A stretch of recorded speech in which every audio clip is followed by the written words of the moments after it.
എബ്രായർ 10-ാം അധ്യായം.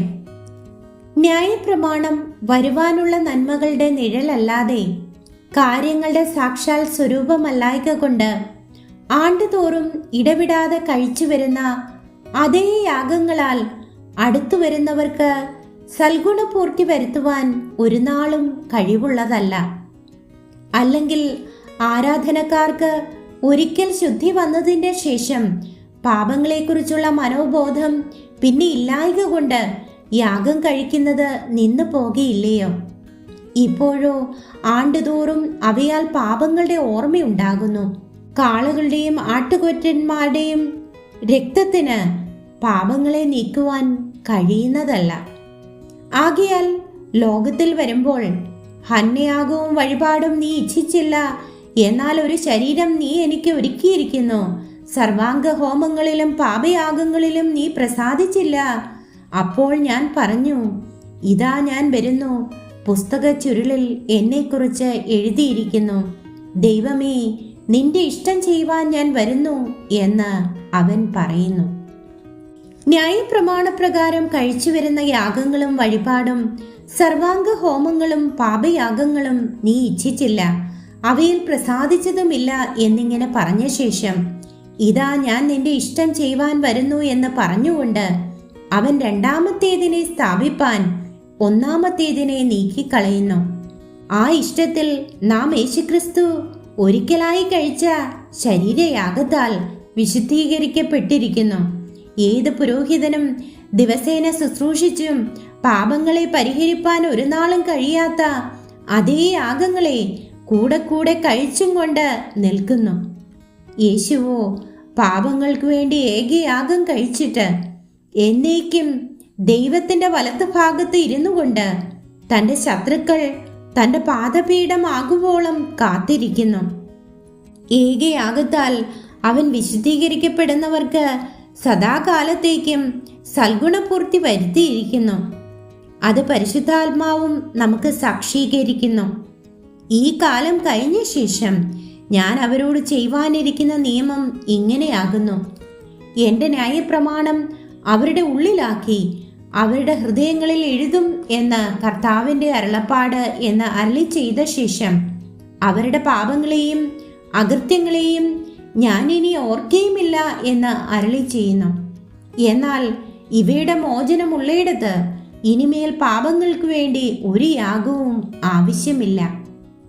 അതുകൊണ്ട് സഹോദരന്മാരെ, യേശു തൻ്റെ ദേഹമെന്ന തിരശീലയിൽ കൂടി നമുക്ക് പ്രതിഷ്ഠിച്ച ജീവനുള്ള പുതുവഴിയായി തൻ്റെ രക്തത്താൽ വിശുദ്ധ മന്ദിരത്തിലേക്കുള്ള പ്രവേശനത്തിന് ധൈര്യവും ദൈവാലയത്തിന്മേൽ ഒരു മഹാപുരോഹിതനും നമുക്കുള്ളതുകൊണ്ട് നാം ദുർമനസാക്ഷി നീങ്ങുമാറ് ഹൃദയങ്ങളിൽ തളിക്കപ്പെട്ടവരും ശുദ്ധവെള്ളത്താൽ ശരീരം കഴുകപ്പെട്ടവരുമായി വിശ്വാസത്തിന്റെ പൂർണ്ണ നിശ്ചയം കൊണ്ട് പരമാർത്ഥ ഹൃദയത്തോടെ അടുത്തു ചെല്ലുക.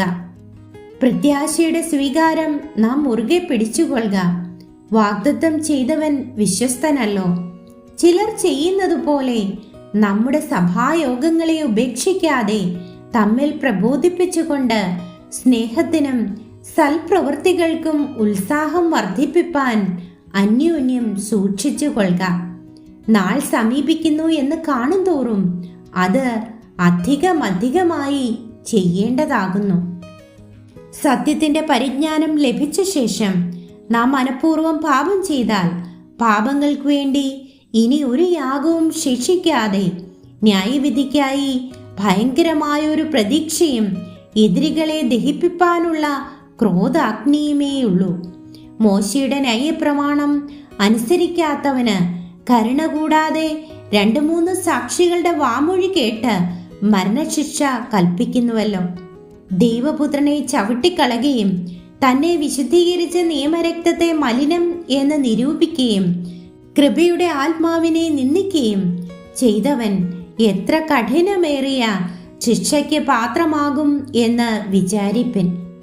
പ്രതികാരം എനിക്കുള്ളത്, ഞാൻ പകരം വീട്ടും എന്നും കർത്താവ് തൻ്റെ ജനത്തെ ന്യായം വിധിക്കും എന്നും അരുളി ചെയ്തവനെ നാം അറിയുന്നുവല്ലോ. ജീവനുള്ള ദൈവത്തിന്റെ കയ്യിൽ വീഴുന്നത് ഭയങ്കരം. എന്നാൽ നിങ്ങൾ പ്രകാശനം ലഭിച്ച ശേഷം നിന്ദകളാലും പീഡകളാലും കൂത്തുകാഴ്ചയായി ഭവിച്ചും ആ വക അനുഭവിക്കുന്നവർക്ക് കൂട്ടാളികളായി തീർന്നും ഇങ്ങനെ കഷ്ടങ്ങളാൽ വളരെ പോരാട്ടം കഴിച്ച പൂർവകാലം ഓർത്തുകൊള്ളുവിൻ. തടവുകാരോട് നിങ്ങൾ സഹതാപം കാണിച്ചതല്ലാതെ സ്വർഗത്തിൽ നിലനിൽക്കുന്ന ഉത്തമ സമ്പത്ത് നിങ്ങൾക്കുണ്ട് എന്നറിഞ്ഞ് സമ്പത്തുകളുടെ അപഹാരവും സന്തോഷത്തോടെ സഹിച്ചുവല്ലോ. അതുകൊണ്ട് മഹാപ്രതിഫലമുള്ള നിങ്ങളുടെ ധൈര്യം തള്ളിക്കളയരുത്. ദൈവേഷ്ടം ചെയ്ത് വാഗ്ദത്തം പ്രാപിപ്പാൻ സഹിഷ്ണുത നിങ്ങൾക്ക് ആവശ്യം.